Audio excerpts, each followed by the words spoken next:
a kú dédé àsìkò yìí, a kú kó lè dà o. Ọlọ́run ọba ò ní gbàgbé wa nínú ìṣerere rẹ̀. Àmín. Ìròyìn fẹ́lifẹ́li náà ló ń dé sí ojú amóhùnmáwòrán yín láti iléeṣẹ́ wa ìròyìn fẹ́lifẹ́li TV. Lónìí tí í ṣe ọjọ́bọ̀ Thursday, ọjọ́ kẹsàn-án nínú oṣù karùn-ún ọdún 2024. Fúnmi Adénúgà ni oníròyìn. Síwájú kẹ́ ẹ tó gbọ́ ìròyìn ọ̀hún lẹ́kùnrẹ́rẹ́, ẹ jẹ́ ká dé òkè lọ́hùn náà à ń bọ̀.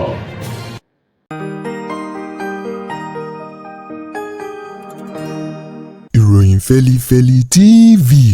àjààbálẹ̀ làwọn ìròyìn ti wà, máa wò lóòrèkóòrè.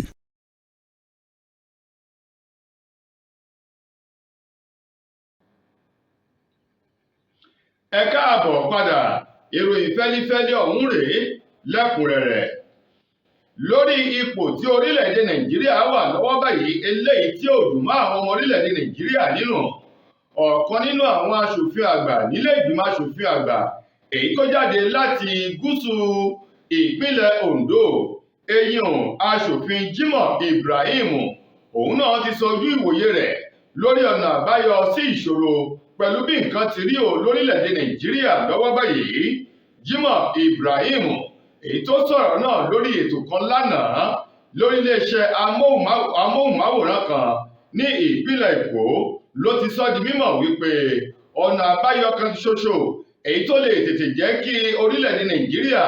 kó kúrò ní ipò dákúdájí èyí tó ń bẹ lọ́wọ́ báyìí, òun náà ni wípé kí ààrẹ Bọ́lá Ahmed Tinubu kó ṣe àyípadà àwọn tí wọ́n ń bẹ nínú ìṣàkóso ètò ìṣèjọba rẹ̀, pàápàá jù látòrí àwọn alákòóso èyí tá a mọ̀ sí ministers. Ó ní gbogbo wọn tutù jọjọ àfi bí ẹni wípé èèyàn ti wọ́ bọ inú ẹ̀rọ amúnútutù ní tá a mọ̀ sí fíríjì. Gẹ́gẹ́ bí Jimoh Ibrahim ti sọ̀rọ̀ náà, ó ní òun yóò rọ ààrẹ orílẹ̀-èdè yìí Bọ́lá Tinubu wípé àwọn alákòóso rẹ̀ pátápátá kó yọ gbogbo wọn kúrò ní ipò, kó sì mú àwọn tí ọpọlọ wọn jáfáfá tí wọ́n ṣetán láti ṣiṣẹ́ pẹ̀lú àyípadà rere bá orílẹ̀-èdè Nàìjíríà kó yàn wọ́n sí ipò. Jimoh Ibrahim tẹ̀síwájú nínú ọ̀rọ̀ rẹ̀, ó ní bá àbá ní parọ́ tanra wa, ó ní gbogbo àwọn alákòóso èyí tí ààrẹ Bọ́lá Tinubu ti yàn sípò látọdún tó kọjá wọn ò ní ipa rere kankan èyí lèyí tó yanrantí tí wọ́n lè tọ́ka sí tó jẹ́ àṣeyọrí wọn láti bí oṣù èyí tó ti lé bí 8 sẹ́yìn tí wọ́n ti ń bẹ gẹ́gẹ́ bí alákòóso lórílẹ̀-èdè Nàìjíríà. Ó ní ó kọjọ́ péréte báyìí kó pé ọdún kan èyí tí Bọ́lá Tinubu tó ti dórí ipò. Ó ní kò sí ìlapa rere kankan lára orílẹ̀-èdè Nàìjíríà bí kò ṣe ìnira ní ètò ìṣèjọba rẹ̀ ló mú bá àwọn ọmọ orílẹ̀-èdè yìí. Ó ní nípa ìdí èyí ó ti fi hàn wípé àwọn alákòóso Bọ́lá Tinubu wọn kójú òṣùwọ̀n tó, bẹ́ẹ̀ sì ni wọn ní nǹkan rere kan èyí tó yanrantí tí wọ́n fẹ́ ṣe fún orílẹ̀-èdè Nàìjíríà láti lè yọ orílẹ̀-èdè Nàìjíríà kúrò nínú ọ̀fìnkìn èyí tó ń kojú orílẹ̀-èdè Nàìjíríà lọ́wọ́. Lákòótán, ó ní bí Tinubu bá kọ̀ bí ò ṣe, ó ní gbogbo ẹ̀bi orílẹ̀-èdè Nàìjíríà, àwọn alákòóso àti àwọn tó yàn sí ipò, ó ní orí ààrẹ Tinubu ni wọ́n máa dálé gẹ́gẹ́ bí Jimoh Ibrahim bó ti sọ̀rọ̀ náà. Ó láàmọ́ òun yóò rọ Tinubu wípé kó tètè gbé ìgbésẹ̀ akin nítorí pé àwọn alákòóso rẹ̀ wọ́n tutù ní làákàyè, bẹ́ẹ̀ sì ni ọpọlọ wọn ò jáfáfá wọn sì ní nǹkan rere eléyìí tí wọ́n fẹ́ ṣe fún orílẹ̀-èdè Nàìjíríà. Ẹ̀wẹ̀, lórí ìpalẹ̀mọ́ ìbò tàwọn gómìnà tí ó wáyé ní ìpínlẹ̀ Ondo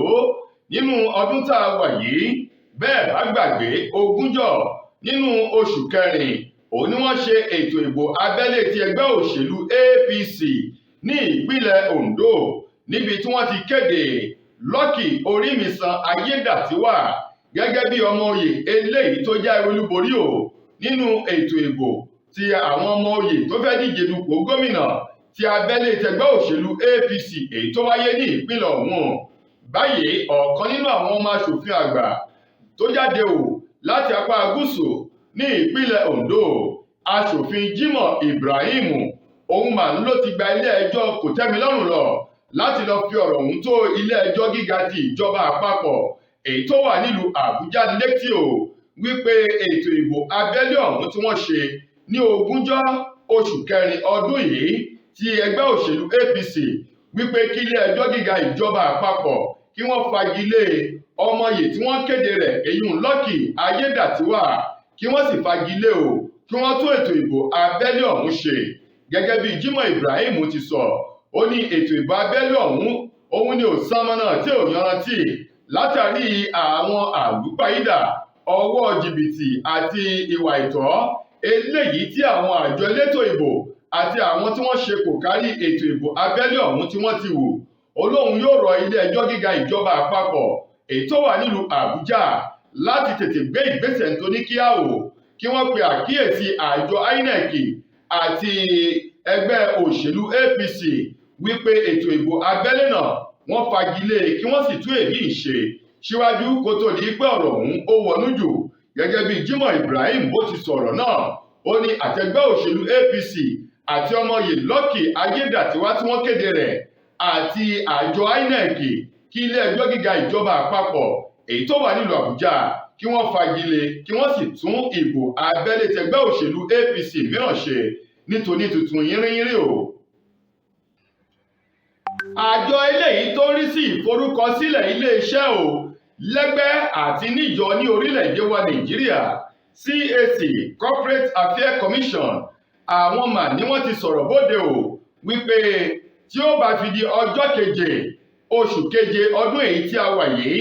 gẹ́gẹ́ bí gbèdéke ọjọ́ èyí tí wọ́n fún àwọn tí wọ́n lo POS fún ètò ọrọ̀ ajé ìdúnàádúrà ti ọ̀rọ̀ owó ní orílẹ̀-èdè Nàìjíríà wípé wọ́n bẹ̀rẹ̀ sí ní máa gbé wọn bẹ́ẹ̀ bá gbàgbé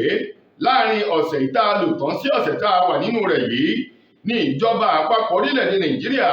ni wọ́n kàn án nípa o fún àwọn tí wọ́n lo POS fún ètò ọ̀rọ̀ owó àti ìdúnàádúrà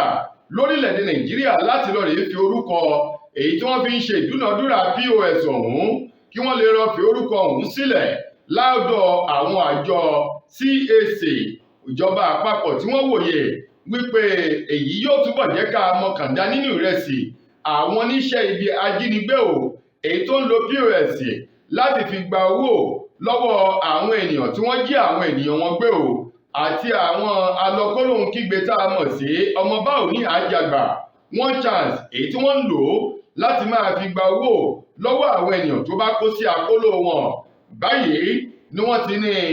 lẹ́yìn ọjọ́ keje oṣù keje ọdún tá a wà yìí tá a bá rí ẹnikẹ́ni yòówù èyí tó fi POS ṣe ètò ọrọ̀ ajé tó kọ̀ jálẹ̀ láti fi orúkọ rẹ̀ sílẹ̀ wọn yóò máa fi ọlọ́pàá gbé wọn nì bí wọ́n bá sì ti ń gbé wọn báyìí lọ sí ọgbà ọlọ́pàá ni wọ́n ó máa taari wọn lọ ilé ẹjọ́ o tí wọ́n sì ní ìyà tí wọn yóò jẹ lábẹ́ òfin gẹ́gẹ́ bí ìjọba àpapọ̀ àti àjọ CAC bí wọ́n ti fi ọ̀rọ̀ ọ̀hún léde o pẹ̀lú wípé àwọn ò ní gbà mọ́ lẹ́yìn ọjọ́ tí wọ́n là kalẹ̀ tí í ṣe ọjọ́ keje oṣù keje ọdún tí a wà yìí wípé ẹni tó bá ti pẹ̀tí ikú sí ọ̀gbọ́n ọ̀rọ̀ náà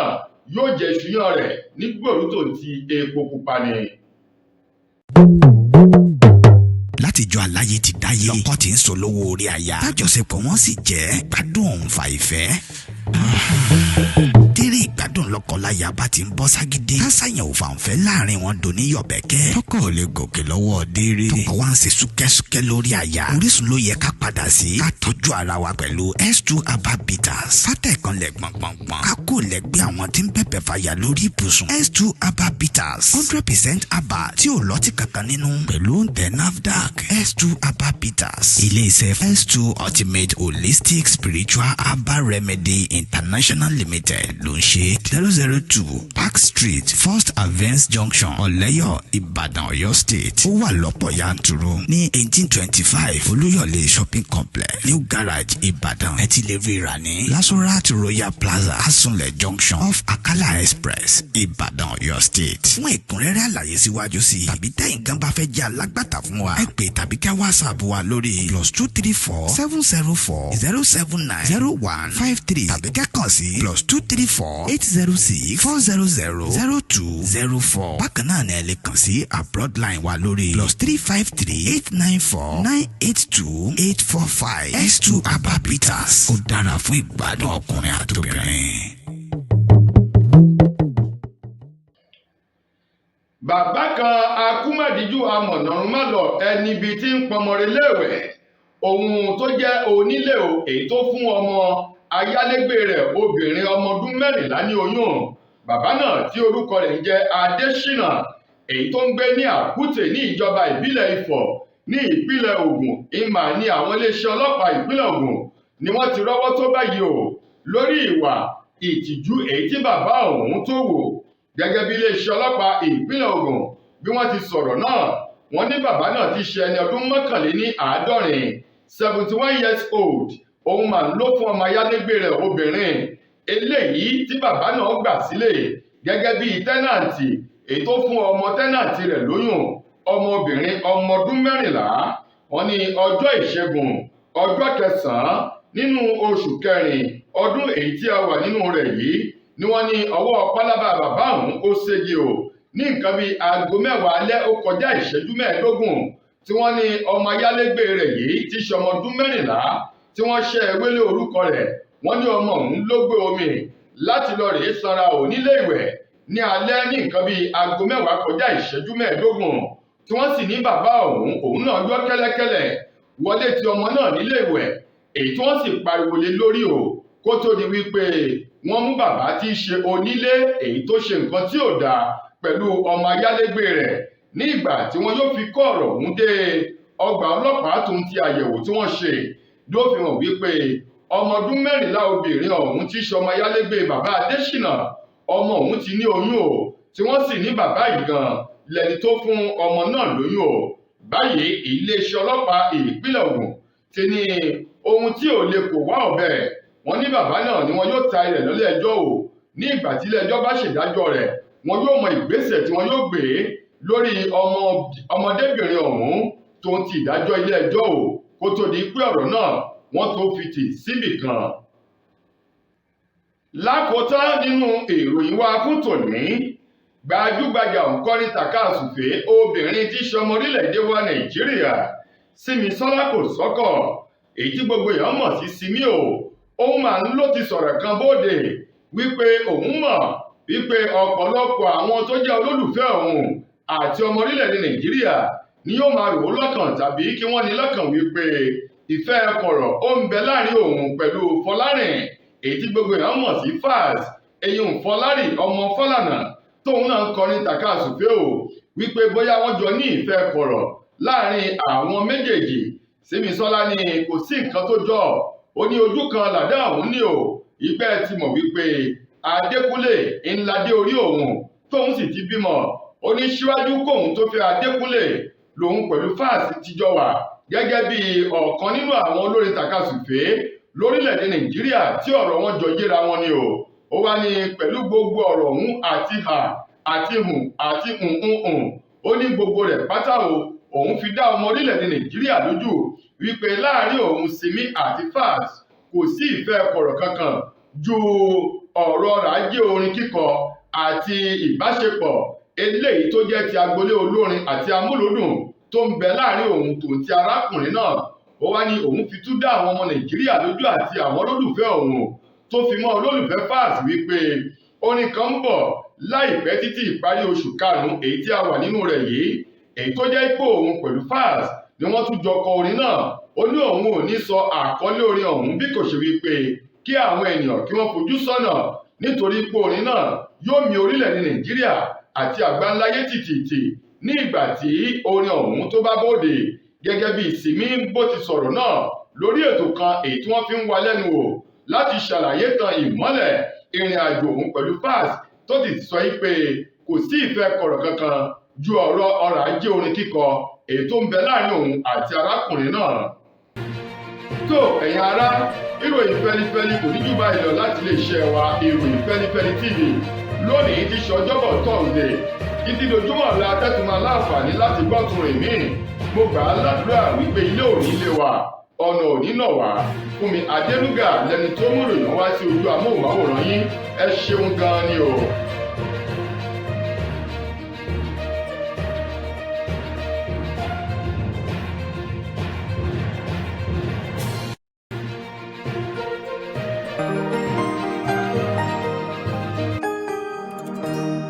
ìròyìn Fẹ́lifẹ́li TV àjààbálẹ̀ làwọn ìròyìn ti wà máa wò lóòrèkóòrè.